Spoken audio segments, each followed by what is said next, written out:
Oh man, you fucking suck. You're so annoying. And to be fair, why she got her feet out? I've been dying to get used to watch this film for years. Wee boy. He's trying to shoplift some CDs. The weeest boy. The weeest wee boy. It's so far been a bit of a kind of almost verging on slapstick, silly film, and then this depressed lassie shows up and is like, I cut my wrists last night. No, Swanee I once was want just... nice written on her tits. What is going on? Send it back, man. Okay, 2 or 3 drinks. In the casino, though. Hi guys, welcome to the Sorry I Don't podcast. This is a film review podcast. We review films that are ridiculous and also possibly amazing. I'm Abby and this is... Swanee. And Claude. And this week we're reviewing the film Empire Records, which is a favourite of mine, as often is on this podcast. I've actually been waiting to do this one for a really long time. Long time. All going to plan, we should release this on Rex Manning Day, which is a motif throughout the film, but also a little sort of pop culture moment that people who are a fan of the film get together to celebrate every year. So fingers crossed we are timely with that one, but who knows? How long do we have? How long do we have? Yeah, That's again a few days' time. I guess the 8th of April. Okay, we gotta do this. Okay. But yeah, so Empire Records came out, what was it, 1995? That's what it says here. Directed by Alan Moyle, who's done like quite a lot of like small films or like some TV movies. He did a film in 1990 that I've heard of once but never seen called Pump It Up. Apparently that's what he's known for as well. So Empire Records and Pump It Up, shout out to their families. And the film was like panned at the time. It flopped to fuck. So this film was a infamous flop, and I'd never heard of it. You almost mentioned it, and I didn't even know anything about it. And then when we were watching this and looked up, I was like, oh shit, I have seen this film on lists of films that flopped really, really badly, because it was a budget of 10 million, right? For context, 10 million in 1995, that's relatively quite big. Pulp Fiction, which came out 1 year before, was made on 8 million, right? So this is 2 million more, and it made 300,000 at the box office. Ooh, That's rough. that's like Gatsby. Yeah, That's so bad. Yeah, it's not good. But it found a second life on I think Imagine VHS DVD. Yeah. But like it got It's got a cult following, yeah. Yes, It's a cult classic. and the cult comes around the in-universe fictional Rex Manning Day, which is the best thing about the film. Yeah. I think that we came to the conclusion as to why it flopped though, because we had watched this film like 2 weeks ago, so it's been a wee while, and I was like, I remember the general premise, but there's details that I'll probably want to speak about today that I won't remember. Can you give me a rundown again? And Abby was like, I don't need to, I'll just send you the trailer. And it gives you the entire film in 2.5 minutes. And I kind of thought like, oh yeah, no, it does. It tells you every single plot point, every single spoiler, anything that could be possibly interesting about this film. They're like, this happens later. And you're like, every single character, they go down every character one by one, and they're like, here's their arc in 30 seconds, and it tells you everything that happens. And then at the end of the trailer, they have the fucking cheek to be like, "Want to know more?" It's like, nah, man, you've told it all. There's no more. What do you mean, want to know more? Because like predating even us doing this podcast, I've been dying to get used to watch this film for years. And obviously, when you really want your friends to watch a film, you're like, oh, I'll send them the trailer as like a little like to get them interested. But like the number of people that I'm like, I really want you to watch one of my favorite films, but I can't like show you any of it because the trailer just tells you everything that happens in the film. Also, that trailer is like 2 minutes and 40 seconds long, and it feels like an hour.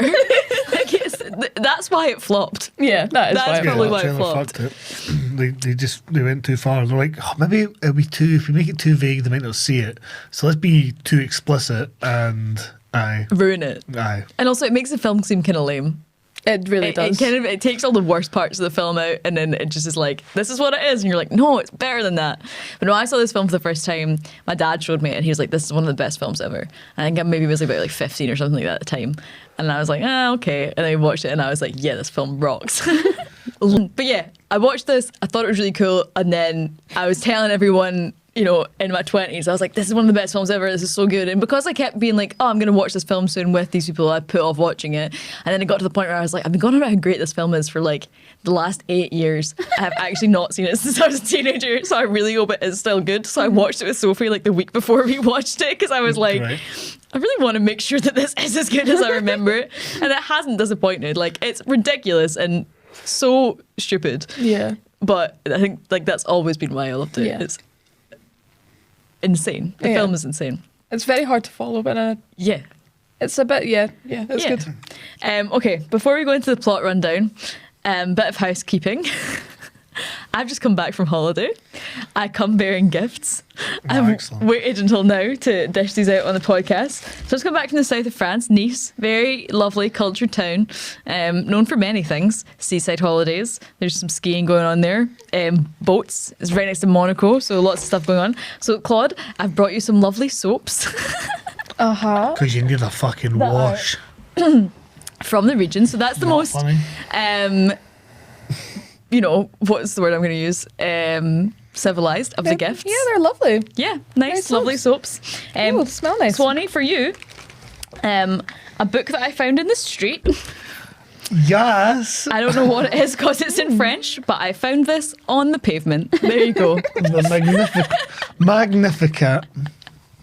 They smell very nice. Also, Amazing. What do you mean, also? Oh, it's a bit wet. I feel a bit damp this. Can I feel it? I think it's It feels religious. I hope it better It does be. have a damp vibe about Right, it. do you know what I mean? Feels like it's... The back of it's pretty cool though. Yeah. No, not that bit. This Oh, bit. okay. Not the form to fill in. And to go with your religious texts, Yes. Oh, Thank you. Is this my one? yes, Or it's is for it- you. Just for me? Just for you. What is this? That's obscene, Abigail. It's a shot glass. It's a shot glass with a pair of lovely, ample breasts. And because Nice is just spelled like nice, all of Nice. the gifts just have nice written on them. Nice. As do these. So, Swanee, this one's also for you. I've really stuck with a theme here. Right. What are you trying to say, man? What are you... nice. I just, Nice. yeah, that's what I'm trying to say. For the Nice. listeners, it's a bottle opener and it's a woman with her breasts out and she's got nice written on her So thigh. again, like we were And talking this about... one is for you. Now, I like to think of these before you open them as like a pair. So you know how when you were a kid and you would get friendship necklaces, it was like a broken heart and you'd give one half to your friend and the other half to a friend? Yes. These two gifts almost kind of fit together really nicely. Oh. So it's like our version of Aw. a friendship necklace. Ooh. And this looks exactly like a picture of Swanee that we have, Right. which we call the prom queen photo. The prom queen photo. Oh yeah. Yeah, it's totally prom queen vibes. Can we get... So there's prom king and queen on she did bottle insane. And opener form. Promkin's got nice written on his cock. Also got nice written on him. No, Swanee I once was want just nice written on our tits. What is going on? Send it back, man. Send it back. Go speak to my fucking tourism board of Nice. Fucking give me nice on the tits if you're going to do it on the dick. Equal opportunities. Swanee was cutting about the flat ones and just a pair of tighty whities. Tighty whities. It was a pair of white Calvin Klein boxers. They were a nice pair of boxers. And we were trying to tell him how obscene he looked, and he refused to believe us, so I had to take a photo of him, and he stood awkwardly posed in the doorway, much the way that you would if you were a slightly insecure teenage girl getting a picture before she went to prom. And even Swanee had to acknowledge that he It was looked... terrible. Because every time I look at myself in the mirror, I'd be like, okay, I'm in my boxers, but they're kind of longer boxers. So I was like, they're kind of like almost like half shorts. It's fine. But with the light hitting them, it was just like definition to the It was extreme. horrific. Oh, it was bad. Very funny. But though. we've just always referred to that photo as the prom queen photo because of the weird pose that Swanee's Yeah, doing, it's like like that. leaning It's on like- the doorway. yeah, it's like when you- like one arm on his Girl at hip. prom. Yeah, girl Girl at prom. at It's prom. like it's a pose I love to do because it's very funny. Because if you look at like loads of prom photos of just like a bunch of girls all dressed up for prom, they always do this same little Hand on hip. hand on hip, Hand on hip, And then resting on doorway. doorway or against or A friend. Do you know what I mean? Yeah. Something like Yeah. that. And it's just it was very funny. We have multiple clips, I think, of Swanee just like with those brandishing cameras going, girl at prom, and then getting into the post. Yeah. So yeah. here you go. Girl at Prom. Thank you so much. No, thank Very you. welcome. I could brought you back the translate. finest that the region has to offer. Nice. It is a hymn. It starts with a hymn at the start. He's so- got like an Adonis body, and then his face is really given like Tom Holland. Is this like? Is this like a nun's prayer book? Did you just steal a nun's prayer Well, I book thought from they would me? balance each other. Oh, it does. So you got where is she? There she is. You got I want mine on. explicit. You got explicit, like the trailer for that film. Empire Records. You've got implicit, like a good trailer should be. You know, teasing you. Oh, what's behind? Oh, what's going on? And then you've got no. What's the word for it? Scabby book I found in the street. And you got wrapped up. A mystery. Yeah, what is Unknown. this? Unknown. Language is unspoken. Unknowable.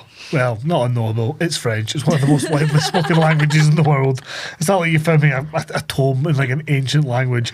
Ooh, there's a picture of Jesus. Anyway. Jesus is carried across. Give me 1 second. It's Easter. Give me 1 second. It's Easter. Do you know we watched Passion of the Christ on Friday That doesn't surprise me. with our friend who's a Christian but had never actually seen it, and it was great. It was like watching the Silmarillion with Gandalf, Do Passion of the Christ on the podcast. but it was like watching the Silmarillion with Gandalf by your side. So from Girl at Prom, seamlessly segueing back into this teen movie.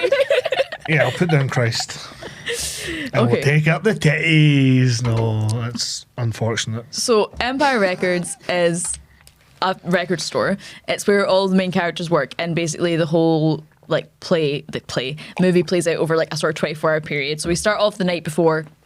Lucas is one of the employees. He's been given the opportunity, the responsibility of like closing up the store for the first time. A random woman appears. Never in the film again.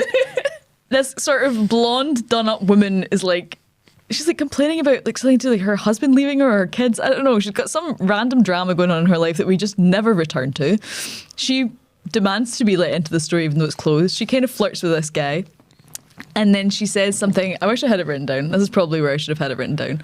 But she says something about like, do you ever believe that one random act of bravery could change the course of your life forever?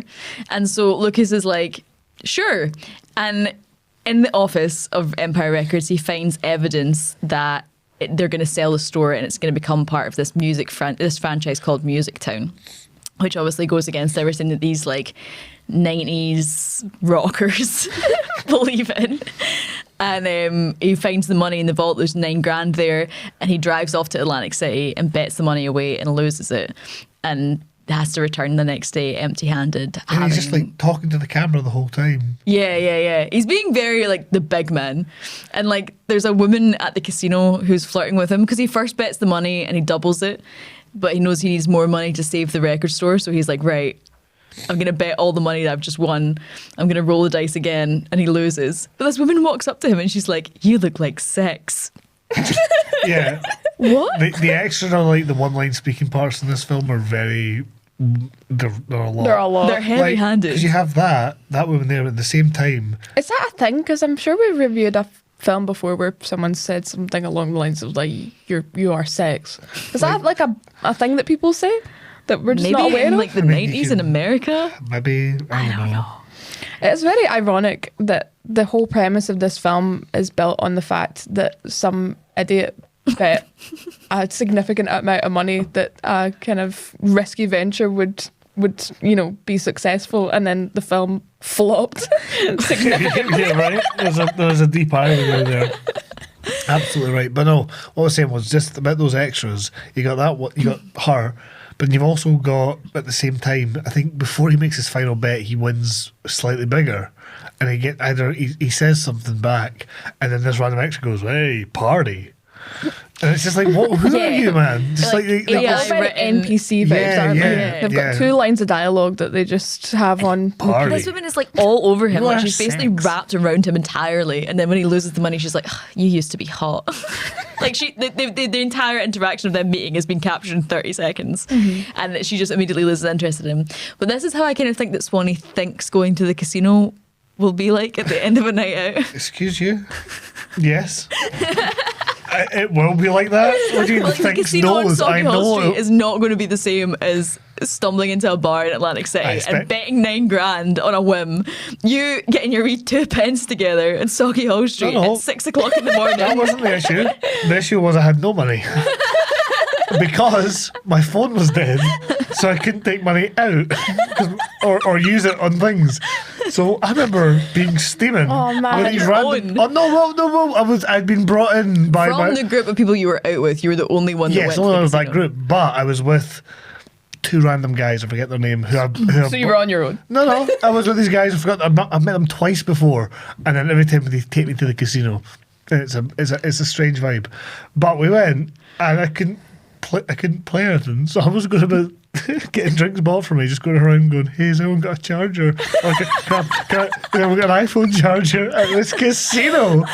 And then I kind of had to make it a bit. Oh man, having a dead phone at the casino is So funny. stinking. It was so funny though, because I just played it into it. I was just like, "Oh, I'll get you a drink, but did you find that iPhone charger yet?" Oh, and it was funny. The worst part was I found my bank card in my jacket pocket when I left. Classic. A classic Swanee vibe. But yes, Found it. What do you mean, found it? I Oh, did. getting drinks bought for you all night, aye. Okay, 2 or 3 drinks in the casino though. Pricey. That noise was. Anyway. But no, I do think this is what the casino would be like. You're right. No, it's not. I think. I know. I know. You go into the casino and some sexy blonde woman is just pawing at you. Oh, not And that saying part. you look like No, sex. No, the winning the money part. Oh no, he didn't win money. Okay, no, that's not what casinos are like. Wait. So, Lucas returns back to Empire Records in the morning empty-handed. They're about to open up for the next day. We meet a whole other host of characters. Thus begins Swanee's constant refrain of how many people work here. Oh my god, yeah, like they keep just showing you new characters like that are like, oh, okay, that's like their friend, but then they go and start stacking the shelves. You're like, oh, so Billy works here as well then. Great. Well, here's Carmen. Yeah, don't forget about Carmen. This 40 minutes in, Trying to get people the just actual showing up. names. This record shop opens at like 1 o'clock in the afternoon and is open till midnight. And these people are working every single fucking day. How do they make any money? Yeah, they're all just there hanging out all the time. That's why they're open from 1 p.m. till midnight. And they're just cutting about, winching each other, Playing like, their own music. playing fucking air guitar, shagging each other, just Arguing. being kind of annoying. Aye. Just being like the worst of the customers. Like every single person that works there is a personality hire, and none of them are people you would actually want to hang out with. It does look like a class place to work though. Exactly. It does look quite Exactly. good. It does look like a vibe, but you can definitely see why they're in financial No one is getting straits. any transferable skills. No. You can never use the experience of working there to get a job anywhere else. That's Yeah, why they're all still there. Good thing that they're not in a dying industry that's going to die out in the next decade with some technological advance. You know, they're sorted for life because we'll always need record stores. So, Lucas comes back to Empire Give a Records. sad tirade about the death of the record shop. Something I really feel personally attached to. So this film did speak to me in ways that move a man more than other films can. Fight the power. I don't know what just happened there, but Fight the power. Are you know if you give this film a 6 after that, Oh, no, it was a bit, and I am probably going to give it right. That's roughly the ballpark we're in right now. Convince me. Can you bring it up more? so Lucas meets Mark, who is just mental. That's kind of his arc. Even when you watch the trailer, it breaks down everyone's arc. It's like Mark's raging mad, best day he's ever had. That's literally it.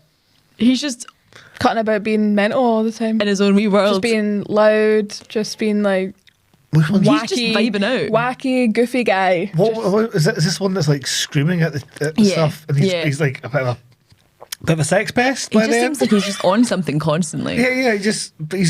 He's a bit weird. Yeah, it's a he's bit got an weird. odd vibe. Well, women, he's not right. He's got a bit of an odd vibe.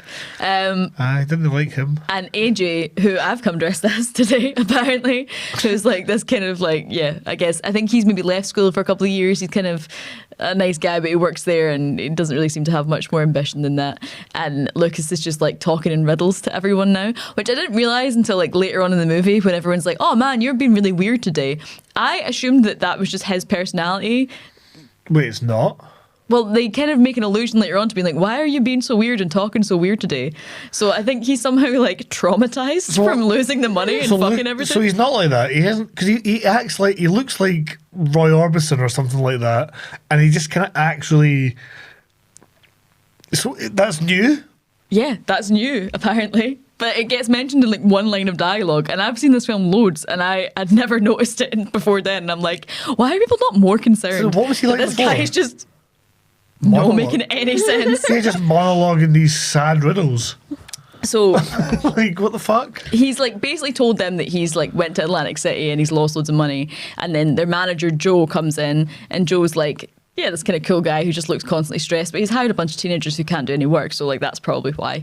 And he comes in and he's like, where's my $9,000 gone? And he's getting phone calls from the manager being like, why did no one take the take-ins from yesterday to the bank? And everyone's going mad, and you know, he's worked out that Lucas has probably done That was something. taken for yesterday. They made $9,000. That's why they can afford so many staff, I guess. So why are they having to buy out to music time? Is that not weekly? That maybe even then. But he was like, why is it not in the bank this morning? $9,000 in the 90s. It's a big record store. It's a big racket. It But you seems barely like. ever see anyone actually buying anything. There's so many people there hanging out. There's so many people there browsing. You rarely see people because they're not at the counters. Like, they only go to the counters because then you can pick your own music because it's next to the speaker. Otherwise, they're just fucking about. It has to be a money laundering scheme. like That's is that why being the planned manager- out? Everyone's so stressed. Yeah, that's why the manager's like, I can't believe you've done this. It's not because he's gambled money. It's because he's gambled like gangster money. Gangster money, and it's going to bring heat on us now, and we're going to get exposed for the drain on the community that we clearly fucking are. If $9,000 a day or a week, I mean, $9,000 a week's not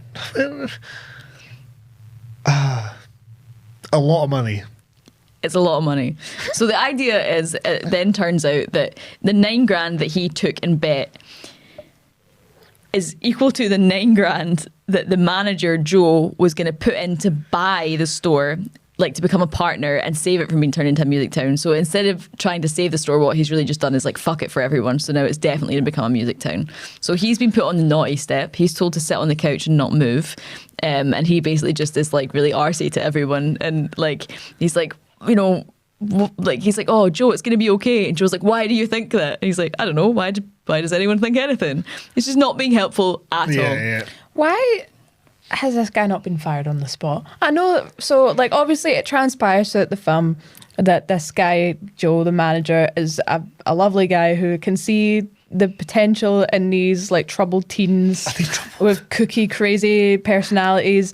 But man, it's $9,000 that he's just gambled away In the for 90s. a laugh. That's $9,000. As a 19-year-old temp employee. That is like a quarter of the amount this film made. No, it's not. It's like a... No, because I was thinking 36 grand. What is it? It's like a 30th almost. Yeah, it's like a 30th. Yeah, or a 40th. It's a significant amount. Yeah, it's like a 40th. Given that they lost over 9 million on it, they could have been doing with $9,000 more. Aye. This film really works on Terrible so many maths. levels. But anyway, so then we meet some more characters who also work at the shop, of course. So we meet Gina and Corey. So Corey's played by Liv Tyler and Gina's played by Renee Zellweger. Yeah, because obviously I knew that Liv Tyler was in this. Because when I showed Abby Lord of the Rings, I was like, yeah, Liv Tyler's voice isn't anything like that. Oh, it's actually really jarring to hear her in the documentaries talking. Like she's got such an really sing-songy American accent. You're like, oh yeah, no, I know Liv. I was like, what do you mean you know Liv? I did not say I know I Liv think you did as as if a I joke. knew her I personally. think you did as a joke. I think it was funny. I could be just be making up. I could just be trying to be silly on a podcast, you know. Have a wee funny on the poddy. Maybe. Oh, I've not heard a shouter like that in a while. Yeah, man, what the fuck? So this is actually a reference to a I bit don't know that if it is. no, it's reference to a bit that Abby said She basically said we should just start calling the podcast the Poddy and see how they react to it. So I tried to throw that in there, and now she's throwing me out to the buzzards. Doesn't really sound like something I'd say, does it? No, it doesn't. Bullies! Cammy, they're bullying me. I can't work in these conditions. No, I can. You should get a job at Empire. Oh, yeah. No, you know what? I would. To be fair, it's one he would fit in so I'd do well. so fucking well there. Just show up whenever, work till midnight, chatting up the staff, chatting up the customers, playing your own music. Let's go for a joint at the back. Aye, Joe doesn't need the money. It's fine. Let's go to Atlantic City. Fucking Joe. We love Joe. I'll be alright in the end. It'll be fine. It's the 90s. Nothing bad happens. A wee drama happening every day for you Wee to drama. intrigue yourself with. Some new music. Some shite music. Liv Tyler. Liv Tyler. And Renee Zellweger. Yeah. That was a surprise for me. So obviously you were like, I have known Liv Tyler. Jesus. No, I've seen Liv Tyler in one of my favourite films. I was like, oh, she's in that. Okay. But Renee Zellweger, I had no idea that she was in that. She's great in this. Yeah, she's great. So good in this, yeah. But so I always thought, like, I didn't know how you were going to respond to this film. And I was like, to Claude, I was like, so there's two characters in this that I think, like, vibes-wise are quite similar to me and you. And as we were watching it, like, they're introduced by Gina, who's played by Renee Zellweger. She drives up to Corey's house to pick her up for work. And Corey comes running out to the car and she's got cupcakes. And she's like, oh, I baked these cupcakes. And Gina's like, when did you have the time to do that? That's insane. And then Claude goes, oh, is this me and you? And I was like, And then Liv Tyler's character turns around and goes, today is the day I am going to offer myself to Rex Manning. And I was like, yep. So funny. That would be our casting. So their kind of plot line is Yeah, basically because in that exact scene as well, she's also like Gina. Is that the character? Gina. Gina's kind of like, oh, for good. Okay, yeah, you got to do that. Yeah. Oh, these are so fucking tasty, by the way, man. And I was like, yep, that's them. That's the two of them. That would very much, because like basically Liv Tyler's character Corey, she's a virgin and she's planning on like trying to seduce this kind of like slightly past it, cheesy kind of 80s style pop star who is coming to do a signing at the record store that day, and she's decided that she wants to lose her virginity to Rex Manning of Rex Manning Day The fame. music video for Rex Manning is. Oh, Rexy, you're so sexy. Was that what they were saying? That's what they say in it. What's the actual song called? We'll find it again. Amor. Wait. I'm sure I can find it. So Rex Manning's song is called Say No More, Mon Amour. And yeah, he's like this cheesy 80s pop star, and Liv Tyler's character Corey is like... He's got a bit of a kind of Rick Astley vibe about him, doesn't he? Yeah, I think that's kind of one-hit wondery. They keep referencing that he used to be in some sitcom or something like that as well. Like it's just not cool as the vibe. The music video is so funny. Like everybody knows who he is, but it's not cool. Yeah, and they're like, yeah, right. Even when you had good songs, they weren't any good songs. That kind of guy. But he's still there. He's just like so sleazy. It's Yeah. so cringe. Got like the blonde quiff sort of vibe going on. Orange. Yeah. Just... It's like a young Donald Trump. You just think he's got diseases. Like a young Donald Trump. But anyway, she wants to lose her virginity to him, and Gina's like, yeah, man, great idea. She's like, this is what you should do. Here's how you should seduce him, because you kind of get the impression that Corey probably doesn't have a clue what the fuck she's doing in that department. So that's them. They set off to work. So AJ, he's like the kind of grungy, hunky character. Mm-hmm. He's in love with Corey, and he's decided that he's going to tell her at exactly 1:37 p.m. And that's kind of his shtick for most of the film. And no one gives a fuck. Because they're facing like bankruptcy. One of the characters, soon to be introduced, tried to kill herself the night before, and he's like, "Oh, I need to tell Corey that I love her. Should I tell her like this?" And everyone's like, "Shut up." Are you still talking? You still going on about that? Did you not say that? Was that the last A week? guy shows up with a gun at some point.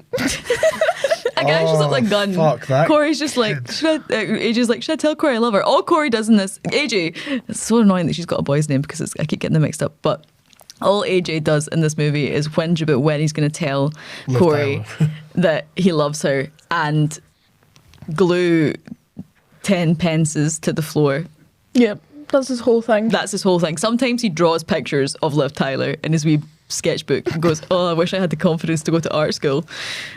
And it's just like doodling pictures of her and gluing pieces It's of... so inconsequential to the entire Yeah. plot. He's Yeah. literally just there to look nice. Like that's it. So yeah, they're all at the store. Everyone's setting up for Rex Manning Day. That's just generally a lot of nonsense happening. So you mentioned about Mark, who's the sort of nutcase character. He's just running about screaming. He should have started a mosh pit at like what I think is maybe about 11 o'clock in the morning Yeah. with random punters off the street. And then they've all got like veto rights, so they can go, right, that's a fucking veto, get that off. And When then we're talking about music here, Yeah. so Yeah, like yeah, whenever they're playing their own tunes, if they play something that's a bit shit, the other ones can be like, nah, I'm like turning that almost off. everything Mark plays. But they don't just turn it off. They take the CD out and burn it with a lighter. So they do. At a shop which sells CDs. Man, They're just setting fire to the stuff that they sell. The stock. they're just like, it's really important that we, buckle down and get those sales targets up. Guys, we need to buckle down as he's fucking burning some 40 quids. Well, given the prices that they're making, must be a 40 quid fucking CD Mark starts kissing a lassie's feet. or record. What? Yeah, he does that. And to be fair, why has she got her feet out in the But record shop? doesn't mean you should be kissing her feet. No. Was I he mean, go- at that point, she seems to be enjoying it. But there's a girl listening to music in headphones, like at the top of the stairs, and Mark's like dusting around her. And she's like a ballerina, I guess. So she just starts like doing ballet moves, and he's like acting as if, because she can't hear what's going on around her because she's got headphones in, so he leans in as if he's just going to kiss her, and she's like, oh, what's this guy doing? And then he's like dancing around and sort of charms her a bit while he's like pretending to dust her, and she gets her feet out as if she's like doing the bar thing, and he just starts winching her toes. Yeah.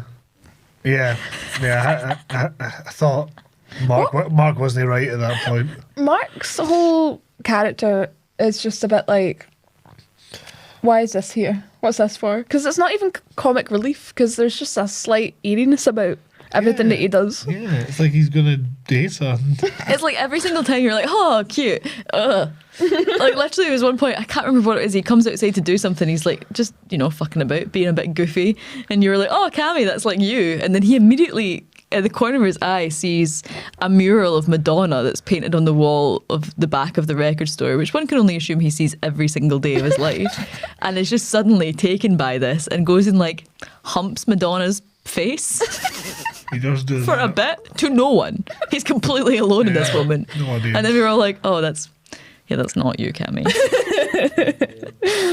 Yeah. No, It's more like Swanee. No. No Madonna. So then we get our wee shoplifter character. Oh So my god. there's a guy comes in, wee boy. He's trying to shoplift some CDs. The weeest boy. The weeest wee boy.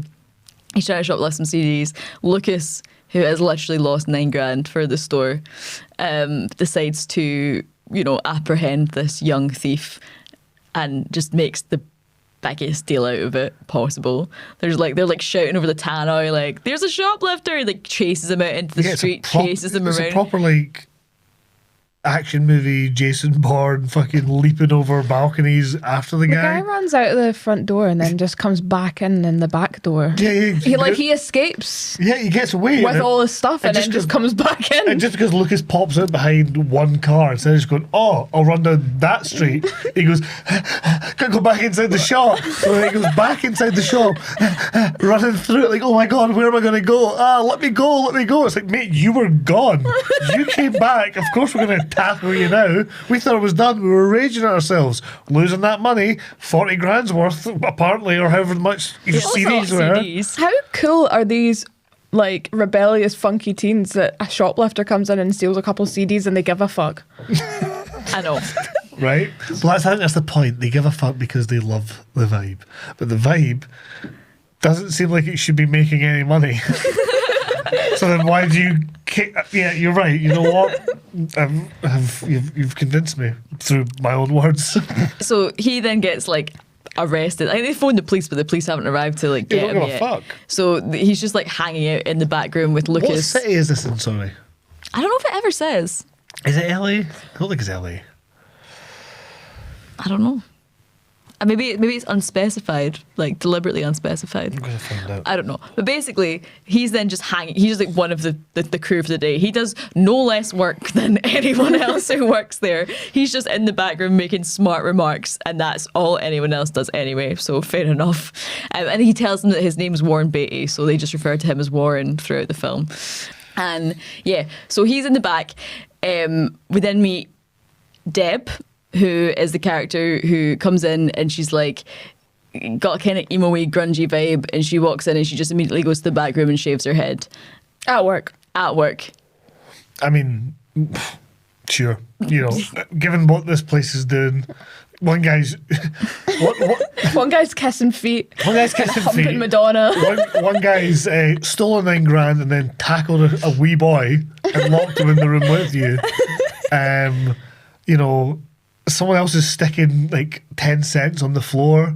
Someone else is screaming at customers. Someone else is flirting with the customers. Someone else wants to fuck Rex Manning, who's apparently showing up soon. The manager's just having the worst day of his life because he basically has to decide whether he reports Lucas to the police and gets him done for stealing $9,000, or if he takes the $9,000 that he's managed to save for himself to replace the money that Lucas stole, and then they're all fucked. So he's just trying to sort everything out. The manager appears at one point and he gives him a money bag with just like random bits of paper in it so that he thinks there's something in it, just to buy them more time to sort it out. But he's literally just locked in his office. Freaking out. Most of At the one film. point he just starts playing the drums to try Yeah, along with music. And then this girl shows up, clearly late for work, clearly having issues, got a bandage around her wrist, and everyone's like, oh, hey, man. And she goes and shaves her head. They're like, oh, weird. And back to it. You know what I mean? And she's like, yeah, this place sucks. But you're like, does it? I mean, it does and it doesn't. Like, it shouldn't exist. So yeah, she's having a bad time. She immediately gets pulled up by some of the guys who are in the back for having like bandages on her wrist, and they're like, "What the fuck's going on?" And she's like, I tried to kill myself. What can you do?" And they're like, "Oh, that's do you want to talk about that? Like that doesn't." And she's like, "Not really." And they're like, "Yeah, that doesn't seem like much fun." That basically is kind of how that conversation goes. She's like, "I don't want to talk about it with you guys." And again. It's going to be difficult to pick a rogue for this film because every single person is incredibly roguish. Like, it's so far been a bit of a kind of almost verging on slapstick, silly film, and then this depressed lassie shows up and it's like, I cut my wrists last night, and everyone's just like, whoop-de-doo. Like literally, because then she walks out into the floor and she's just like, right, so just got found out. Everyone's going to find out about it anyway. Look at what I did to Gina and Corey, who you get the impression they don't necessarily gel very well. And Gina's just like, all right, sound. And then Liv Tyler, Corey's kind of just like, well, that's a style choice for our haircut. Something like that. It's just like, whoa, guys. It's like incredibly bitchy. She says something really cunty to them, and they're just like, not impressed. What is it she says? Like, she's like, shock me, little Miss Teenage Rebellion. That's like, it. She's literally like, I tried to kill myself last night. They're like, nice one. Like, ridiculous vibes. Like, nice one, clean the shelves. So, just when you think it can't get any more upsettingly insane, Rex Manning shows up with his assistant, and he's just kind of an arsehole. No, yeah, he just sucks. He's just full of Rex Manning, Yeah, he's just full of himself. He's like really demanding over certain weird thing. He just is the classic kind of big diva on set, kind of, oh, I'm above this, but you're like, hey, mate. Yeah, but also like failing star, because he gets in the car and he's like, why am I here? And they're like, that's kind of where we're at now, man. Like, this is the audience that we've got. So, you know, sign some records, blah blah blah. And yeah, everyone at the shop, like, clearly this is like so like cringe to them as well that he's here, because everyone seems very cool and alternative, and this is like the opposite of that. So no one is particularly wanting him there or wants to be associated with him. Obviously the manager's got to put like a big face on it because it's a big deal for the store, which is falling apart around him, burning in flames. So yeah, he's doing some record signing, and he realizes, like, as it's going on, like how bad his image is now, because this like young girl comes up and he's like trying to flirt with her, and he's like, oh, Denise, that's a lovely name, I love that name. And she's like, yeah, it's my mum's name, I don't know who you are. So this Denise is the assistant to Rex Manning. No, right? this is just a random girl that comes in with a record. Oh, fuck me. Jesus, there's so many. So many just ridiculous. constant flow of weird-ass characters. And then a woman, like an elderly woman, comes up and starts singing his song to him, but like in opera. Yeah, she starts singing like Rex Manning, who just did all these cheesy 80s music videos, which are, again, the highlight of the movie so far for me. And then this woman just comes and starts doing it, and he's like, oh, this sucks. Oh, don't do that. And I'm pretty sure Again, this film weirdly parallels its own demise in the sense that obviously the store has definitely hired too many staff members to be able to uphold itself. And then the film has clearly spent all of its budget on all these fucking actors, random Yeah, what the characters, fuck are because we a new doing? fucking character gets introduced every 5 seconds. That's why they didn't make any money off. That's why it cost them $10 million This should have to been make. a $5 billion movie. $5 million and a better trailer, and you'd had a wee hit. You'd had a wee because it's a great film. It's a good film. It's a good It's film. decent enough film. Like, look, some things you can maybe tweak with the yeah. script, but it has got a vibe. And I just think just cut it down a wee bit, Yeah. time wise, maybe 5-10 minutes, but not that much. Cut the fuck out of those characters, Yeah. or combine them. Aye, combine them. Yeah, and just You don't need 8-9 staff members. Let's do a wee account here, right? I can't. So we've let's got- take stock. So we've got Corey, Liv Tyler, and we've got Gina, who's Renee Zellweger. That's 2. Then we've got the girl who shaved her head. Do you say her name was Deb. Deb? That's 3. Then we've got Mad Mark. That's 4. We've got Lucas. We've got Lucas. That's 5. Then we've got the guy who fancies Corey. That's So 6. AG, yeah. And then is there not another guy who's not Have as we put Corey in involved? it yet? We put her in it yet? Yeah. We've got the manager, Joe. That's Yeah. 7. We've got Rex Manning. Yeah. Wait, no, he's not an employee. I'm talking about Oh, employees. employees. Yeah, There's but- the stoner guy with the Yeah, long, Eddie. like, That's mangy 8. hair that should just And be then, washed. spoiler alert, they later hire in the film Wait, the guy. there's still another one. Deb's boyfriend, the kind of tall guy with the slick black hair. Sure. Yeah. Sure, okay, that's He 9. doesn't wear a shirt. And then, Oh yeah, that guy. and then they hire the fucking guy who stole the CDs later in the film as well. So that's 10 staff members that are all working at the same time in this fucking shop. So who's off? Is anyone off sick today? Is no one off? Like, who else works here, man?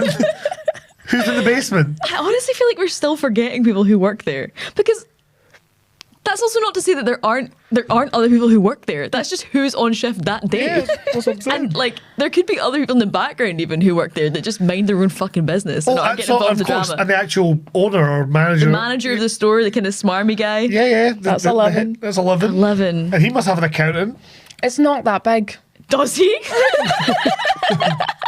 Very, very fucking fair point. Definitely Yeah, doesn't. definitely not. Often If it- quoted not having. If you had an accountant, they wouldn't have fucking 10 staff members for a shop that size. And again, in a thriving industry, I can understand it.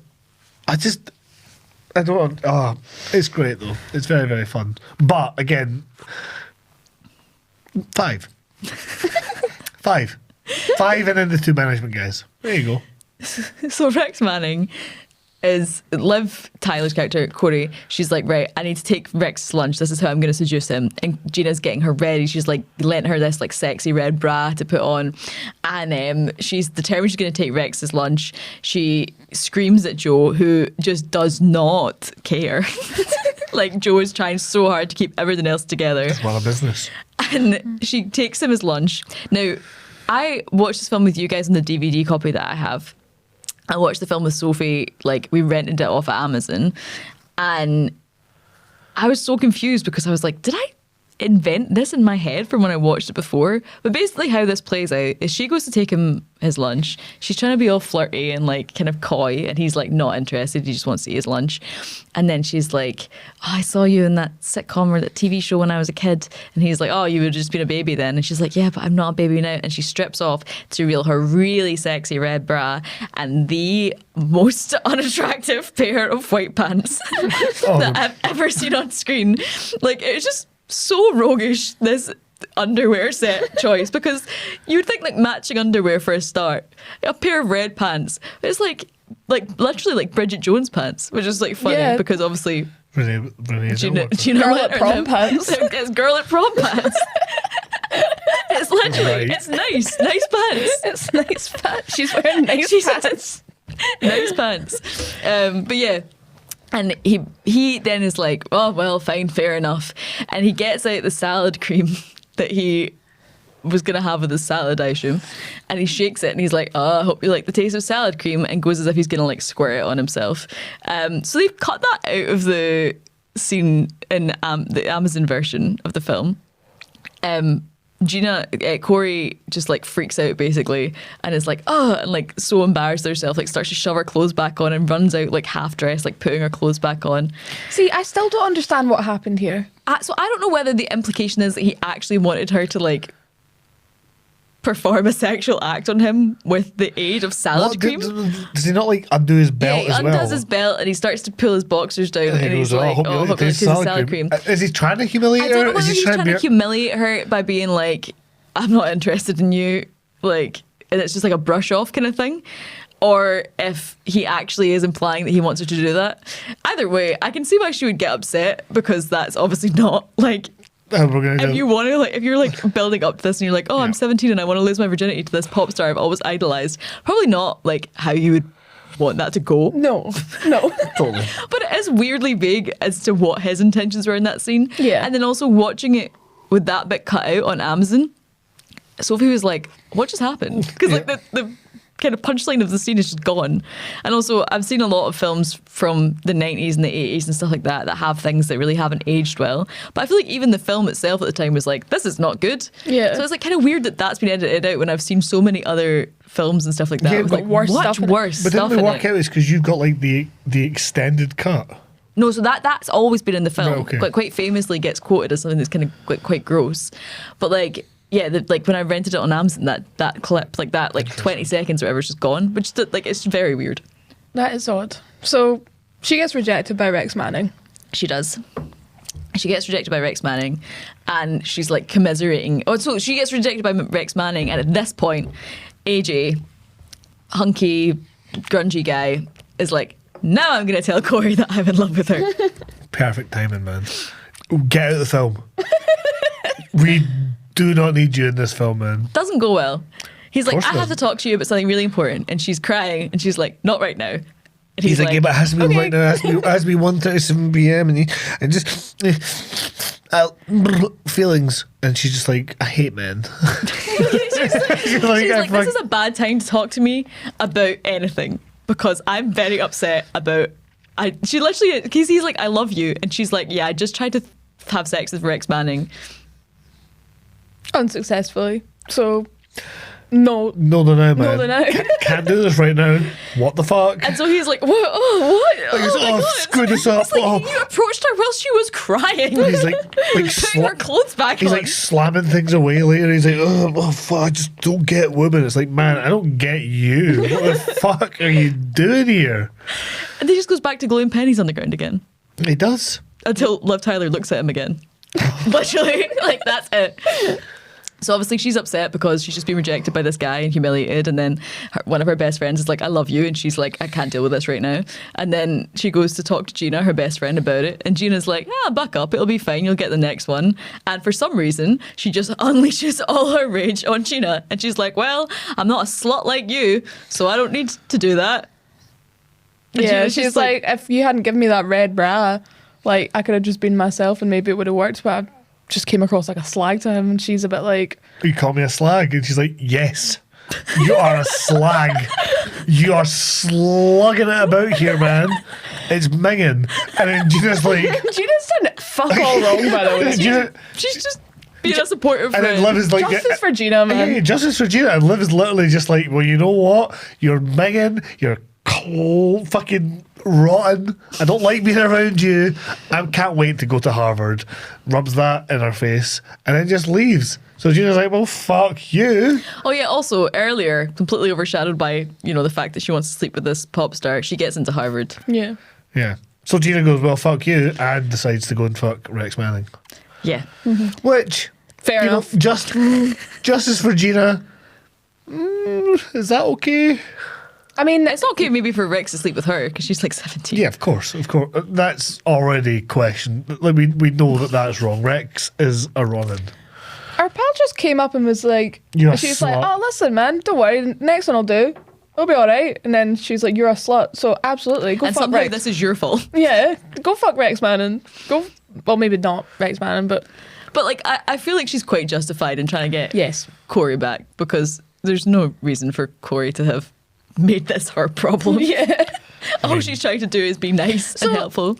They fuck in the next scene, Rex Yeah. Manning and Gina on a copier. Does that get edited out of the Amazon version? No, that's still in it. So what the fuck is Apparently salad cream. salad cream's too far? Salad cream's But too actually, a outrageous. 17-year-old actually getting shagged over a copier is fine. By a By a- much more powerful pop singer. A guy in his 40s.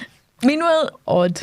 Joe's luck looks like it's maybe going to take an upwards turn because Rex Manning's assistant's like, oh yeah, Rex Manning kind of sucks to be honest. And he's like, oh yeah, life kind of sucks to be honest. And they start vibing and he's like, man, if you've got dreams, you should pursue them. And she's like, do you know what? Yes, actually, I'm going to quit right now and walk out of the store and leave you with the whole Rex Manning situation. And he's like, Not not what I meant.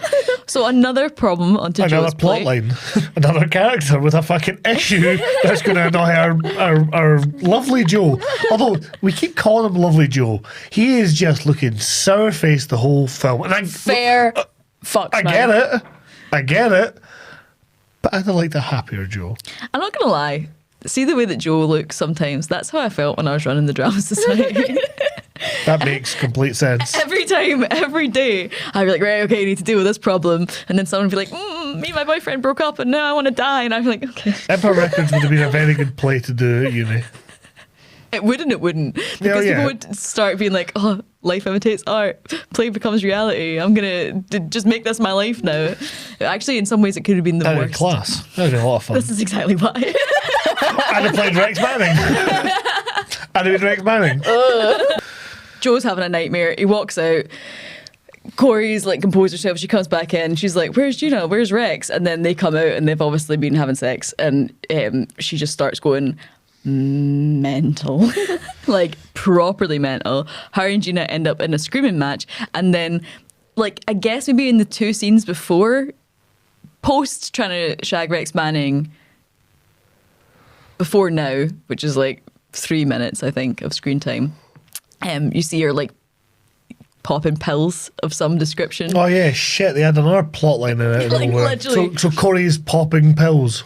And then in this scene, it turns out that she's addicted to Adderall, and that's how she's got such good grades, and how she has time to bake cupcakes, and just trying to be everything all at And once. she's got to Harvard. How she's Is she- amazing. Gina Because she's just- like, you say you act like you got this amazing life, but you're a pill popping freak. And it's like, whoa, man.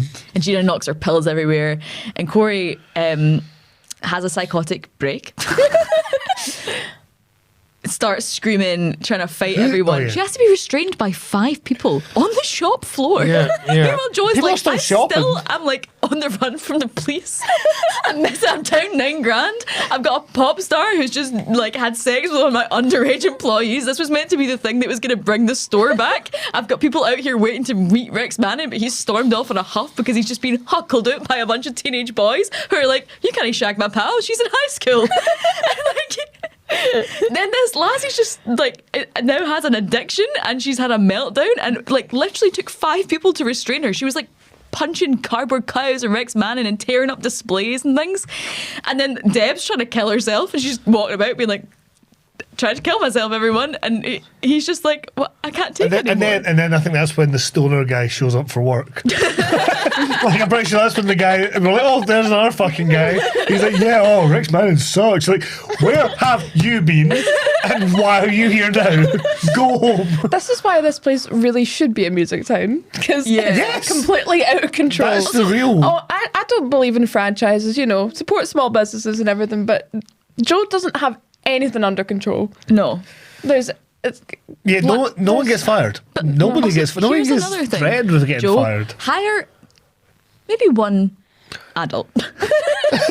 Aye. A supervisor. A supervisor. Supervising roles are important in a I think business. Lucas is the supervisor. He's 19, so he's Oh, he's 21, is he not? Wait, No, no, he's I think 19. Age is maybe the supervisor because he's like he left school maybe 2 years Who ago. is or something. AJ? AJ's the hunky, like The grungy guy who fancies Liv Tyler. Aye. Yeah, Right. yeah, yeah. Because Lucas was never allowed to cash up before the night before, so I don't think he's ever been given a level of responsibility. But yeah, everything's falling apart. Shoplifter guy is gone at this point. He was taken out by the police. He gets raging as well because he spent a couple of hours hanging out with them, and the police show up and they're like, he's like, "What? You are actually getting me arrested?" And they're like, "Aye, man, you tried to shoplift." Yeah, just because we lip sync to like a Led Zeppelin song together doesn't mean you're off the hook for your. Again, given the prices that they must be charging for these records, you're $2,000 of theft. Do you know what I mean? So, he gets taken away. I want to say it again, how fucking rebellious and cool are these folk if they're like, yeah, you really should get picked up by the police though, because that wasn't cool, man. To be fair though, Not even a I think warning. they're just like, this guy's like trying to be the big man. He's like, we ain't shite and cringe, and they're just like, no. Yeah. All right, no, In that you need. sense, I'm like, I relate to You need this. huckled by the police. You 'Cause he's- need battered against the police car, mate. He's just trying to talk back to everyone and No, trying to he be is, he's smart, shite. and he's trying to be like as if he's like objectifying the women, as if he's like this, like, I don't know, an adult, and they're just like, no, man, go home. He's like- wee boy. He sucks. So then he shows up with a gun. Yeah, He comes back. not long after this. So what we get in between then and then is Deb comforts Corey because she's like, "Oh, you're mental, and now I don't hate you because I don't think that you're better than me," which is so healthy. Yeah, so And- Deb's the girl that tried to kill Kill herself. herself, yeah. Now Corey's on pills, so now the two of them can be best pals. 'cause And they that go makes- to the bathroom and have a little girly heart to heart where Deb just pees and then gets up without washing her hands, and Well, that happens. that really upsets me. It like makes me viscerally cringe whenever I watch it because Corey's like, oh, like fixing her makeup in the mirror, and Deb just sits down. The whole day they're having should have taken place in a nightclub. The events of this film are like what would happen on a On a fucking night out. shocking night out. yeah, right. Like, But they're at work. This lassie's like, oh, I'm gonna get off of this guy, this older guy. He's like, no. Then our pal ends up shagging him. She's Yeah, yeah, raging. She has a wee meltdown. They have an Spills her argument. pills everywhere. Spills her pills everywhere. They're having a pee in the bathroom together. This is nightclub chat. Yeah, It's the guy fucking gets 2 o'clock in the guy gets afternoon. Guy gets chucked out the nightclub as well. Then comes Police are back. here. Yeah. Oh, Boys are just constantly being like, "Are you okay, princess? Are you all right? Are you doing Babe, I okay?" love you. Babe, And I then love you. Cut into the next scene. They're just like 3 guys hanging out on a couch playing air guitar, forgotten all about it. Like, oh my God. I've You're so been at right. that gaff. Like, I've been at that party. I've been on that night out. Yeah. Why is it happening in the middle of the day? 2 p.m. in a record shop. So super healthy. Deb doesn't hate Corey anymore because she's got mental health issues. So equally healthy. Corey's like, do you know what?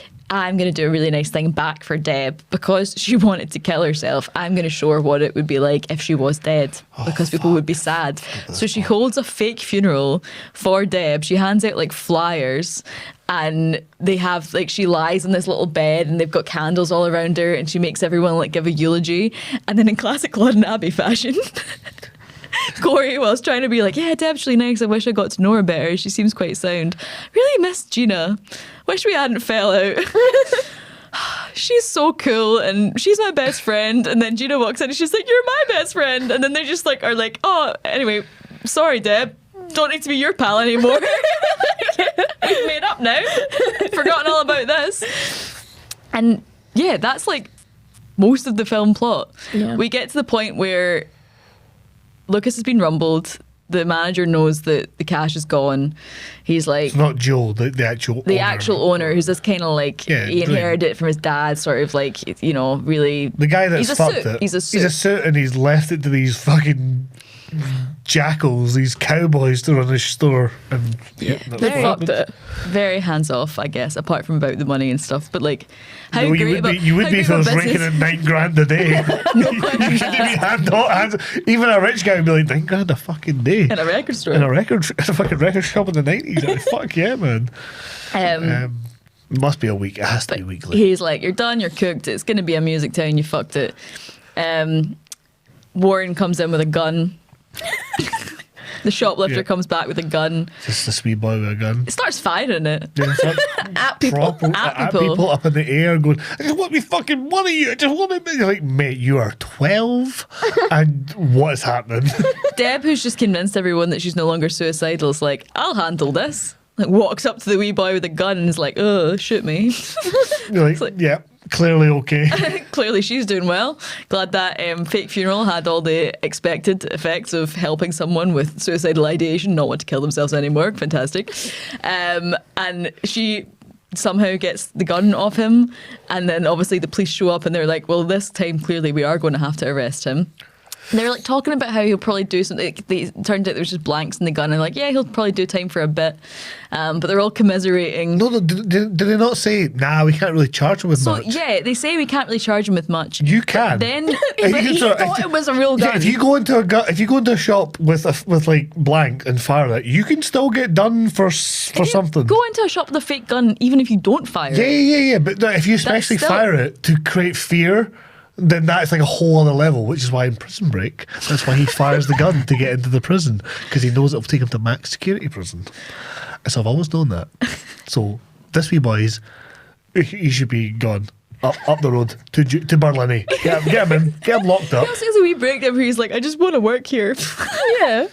Why would anyone wanna give be me one a of you job? I guys. suck. And they make him a wee fake like name badge with Warren on it, and he's like, no, keep it when I'm back out. I want one with my real name on it. I'm like, mate, you're never allowed back in here. You're fucking barred for life. But then again, is he? No, No, he should definitely. Does he not show up at the end again? Well, yeah, so this is the thing. So the police officers say we can't really charge him with much because it was a gunfire with blanks. Obviously, we know that's not true. But then what happens is mental Mark, he intercepts a newscast that's happening outside, and he's like, you know, last ditch attempt to save the store. We're going to have a big party tonight. Like, you know, we're selling all our records. You come here for beer and live music and stuff like that. And that's their big idea, to like raise $9,000 back to save the store from being turned into a music town. But when he intercepts the thing, the police officer's telling the guy on the TV, like, oh yeah, I'll probably do a couple of months. Like, you'll probably go to juvie for a bit and stuff. I'm like, but you just said. And then not 5 minutes later, he's back hanging out with the guys at the store. So I'm like, Has this guy got to jail or not? Clearly this got a draft that needed to be done. We needed one more draft of the script, guys.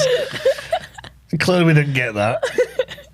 but anyway, they have this big. Oh, and yeah, do you know when her and Corey make up? Maybe about 2 minutes before this, her arc for the film, apparently, other than the fact that she likes to sleep around, is that she's always really wanted to be a singer, but she's too afraid. So then in the next scene, Sure. Fucking. she's like, they're doing this live music on the This roof. film is Plots the musical. Plots and rogues, and somehow it's still great. Yeah. They're doing a live performance on the roof, and you're like, oh, I guess she got over her fear of singing because she's singing into the microphone, the backing part, which is the chorus to this song. And then they're like, okay, come on, Gina, this is your moment. You can do it. And she's like, oh, no, I can't. And then she comes forward, and everyone's like, oh my God, wow, she's singing the other part of the song. And it's like, how is that? She is standing on a roof. This whole time has been singing really loudly into a microphone. Yeah. The chorus of the song. And she's like, I'm too afraid to do the lead. I'm like, it's just The same thing you've been doing. It's really. It's strange. But then also, the way she sings it, it's like fucking that scene in the Return of the Jedi when they have the weird, inexplicable musical moment where in Jabba's palace where that woman's just like, that's how she sounds. I'm not gonna lie, I love it. No, It's a it's vibe. a Actually, vibe. is- But you're expecting some sort of like. yeah, some sort of like, gentle, oh my like- god, gentle, like, to contrast the character. No, it's exactly as you imagine it. She sounds like a knockoff Blondie. Great, cool.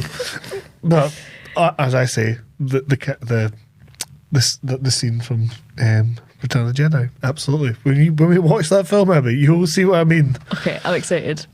Don't be. Almost at the end, the store manager, not Joe, the guy who actually owns the store, The owner, exec. the The exec, suit. the suit. He shows comes up in. and this essentially ends with him being like looking around, seeing how much money the place is making and everything like that, and just being like, this is like a nightmare. And then they're all like, great, we quit because you're shite. And then he's got to kind of run the shop by himself while this big mad concert party's going on, and he's just finds it too annoying, so he just kind of gives the shop up to Joe because he's now- like, I can't be arsed with this. And Joe is inexplicably just wearing a leather jacket. Instead of selling the shop to a massive, like, chain franchise, he's like, oh, can't be arsed. Yeah, Do you want it? I guess it's meant to be like a bit of a change of heart. But he never has a change of heart. No, He's just he- kind of like, yeah, you're right. This And sucks. he knows about the $9,000 at this point. He knows that the $9,000's gone. That they've taken all of the day, the week, the month sales, and bet it in Vegas or whatever. No, I think he thinks it's been taken. He gave it to Lucas for personal problem. Who cares? Oh yeah, and like Joe, the manager, is like, I guess Lucas's foster dad. Yeah, He's like, I picked him up off the street. It was a poor wee lamb, and look what he is now. And it's like, oh, plots a thief? musical. What is it? A thief? Robbed you. But, like, they literally go up to the manager, and the whole plot was like, this $9,000 was going to buy him a share so that it wouldn't get turned into a music tent. It was never the plan was he was going to buy the whole store. So they go up to him with literally like a handful of loose change, and they're like, this is $9,000. And he's like, sure it is. And he's like, yeah, have it. Take the whole place. And then they're like, that guy fucking sucks. And you're like, mate, he has been the coolest dude. He's been so sound. At least 4 of you should be in jail right You guys now. have worn him down to the point where he's literally just like, I can't deal with you emos, freaks, and hippies anymore. I will do anything to have you out of my life. But they're not freaks. Well, they are freaks. They're not hippies. Because they're sitting calling the police on a wee boy. So the TLDR of this film is essentially that just take Nanny McPhee. Where Not where I was expecting Where are we this, going? but I'm going? here for it. I'm here for it. You know the plot of Nanny McPhee? No. Not really. You don't know the plot of Nanny I can McPhee? imagine it. Is it like... You haven't seen Nanny McPhee? Is it I've like... seen it, but is it who like knows the plot? Is it like Mary Poppins, but gross? No. What's happening here? Nanny McPhee. I know. What do you mean you don't know Just the plot? because you fancy the wee boy from Nanny McPhee. No, what I'm saying is like, not anymore. Like, that was the first person I fancied. I wasn't saying woe to you. I was saying woe to what is that as a revelation. Yeah, that's famously Claude's childhood crush. Yeah. Okay. So I've not seen Nanny the plot of McPhee. Nanny McPhee is that Colin Firth's a single dad to all these Waynes who are causing havoc, right? And then Nanny McPhee shows up and she's like, right, I'm going to whip you guys into shape. And they don't have a mum. And then the lassie from Trainspotting shows up, and then she kind of becomes their new mum. And then when they become good again, Nanny McPhee just disappears, and they're like, oh, we love you now. Where are you going? She's like, well, I need to go and do my thing somewhere else. You don't need me anymore. And what I'm trying to infer here is that Joe is kind of like a Nanny McPhee to all these mad hippies and emos in this shop. This is what he's implying by the end of it. He's like, we've got like, fucking Lucas was this poor street urchin that I picked up, and Max has clearly got issues, and so does Who's Max? fucking Mark. Jesus Christ. Wait a second, is there another one? Mark's got issues, so does Deb. These lassies are fighting. This one's a slag. Like, I'm just gonna round up all these misfits and kind of. He's tried to do the Nanny McPhee thing and just failed. So, Yeah. Mary Poppins. You just described the plot to Mary Poppins. No, it's not the same. I've seen Mary Poppins and have you seen Nanny McPhee? Based on your description Have you of seen it? Nanny McPhee? No. Then shut no, up. But based on Then your, shut up. but based on We're your talking about description... films that I've seen and you one just- you haven't. But did you not I've just seen- describe Mary Poppins? No, it's not the same as Mary. Mary I know Poppins it's is not the same. wholesome. Yeah, I understand that. That's why I they're said gross Mary Poppins. Oh man, you fucking suck. You're so annoying. So, You just talked about how the Return of the Jedi can be fucking related to this film somehow, and you're gonna force it on Abby at some point. There's a reason she's not watched it yet, man. Okay. It's because she doesn't want to. She doesn't want to watch your pish sci-fi stuff. I'm talking about Nanny like McPhee. Star Wars? I'm not talking about Nanny McPhee. I'm talking about Nanny McPhee. Shut up. You're talking about Mary Poppins. I'm not You're talking talking about about Mary Poppins. that kind I'm of not, film. I'm not. That kind of film. I was trying to make a funny reference. I was trying. I'll let you make it. It was funny. That's why I said it at the end. It's not Mary Poppins, man. It's not the same. Okay, it's Nanny McPhee. So ratings? It's Empire Records. They get the place. Corey and AJ kiss. Everyone dances on the rooftop. I think that's it. And then they make Oh, and 300 AJ grand. is like, oh, and it's fine that you're moving to Harvard because guess what? I just got into an art school Lies. today. Lying. Absolutely lying. He's living outside her dorm in a cardboard box. Yeah, he's in his car in the car park. But yeah. Oh, and Joe hooks up with the assistant lady who has apparently come back. yeah. Sure, same day. She just went home and got changed. Yeah. Happy ending for everyone Does anything involved. happen with Rex Manning? Oh no, He he's just gets gone. huckled out by He is huckled out boys by a bunch of phobic. Fair teenage enough. boys. So, ratings? 5. I give this film a 10. I love it. I love it. I love it. It's a solid middle ground for me because I still haven't done a podcast talking about it, and having witnessed it, don't really know What's happening? what's happening. And I feel like that's got to deduct some points to an extent. Yeah, it was just, there was a lot of plot lines to this film that just didn't have a sort of point. Yeah. And I think that a point's just purely been deducted because I'm so angry at you. You're angry at me. You're just describing Mary Poppins. Shut up! You were. Anyway. Should be a 6. It is a 5. I hate you so much. Okay.